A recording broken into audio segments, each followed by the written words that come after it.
धुतलेले तांदूळ वाटीभर, त्या तांदळाचं पीठ केलेलं आहे. त्या पिठामध्ये आपल्या चवीनुसार मीठ टाकलेलं आहे आणि हे पीठ आपल्याला भिजवून घ्यायचं आहे. थोडं तेल लावून चाळणी ठेवलेली आहे. अशा प्रकारे आपलं पीठ मळून तयार झालेलं आहे. आता शेव काढतो ती चाळणी लावून आपल्याला पिठाची शेव काढून वाफून घ्यायची आहे. कढईमध्ये पाणीही उकळलेलं आहे आपलं खालचं. आता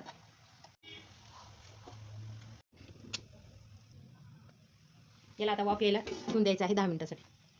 आता 10 मिनिटं झालेली आहे. ताटामध्ये थंड होण्यासाठी आपण काढून घेऊया. अतिशय मोकळे असे याचे तार पडलेले आहेत.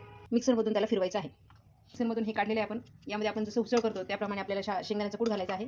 थोडंसं चवीनुसार मीठ घालायचं आहे, कारण आपण आधी मीठ टाकलेलं आहे त्याच्यामध्ये. आणि हे आपण फोडणी घालतो त्याप्रमाणे आपल्याला ती फोडणी द्यायची आहे. आपलं इथं तेल गरम झालेलं आहे. त्यामध्ये मी जिरे टाकत आहे. जिरे तडतडल्यानंतर आपण त्यामध्ये मिरची घालणार आहे. त्यामध्ये आपण केलेला तांदळाचा बारीक चुरा तो घालणार आहोत.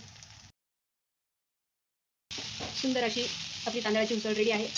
घरी बनवा आणि एन्जॉय करा.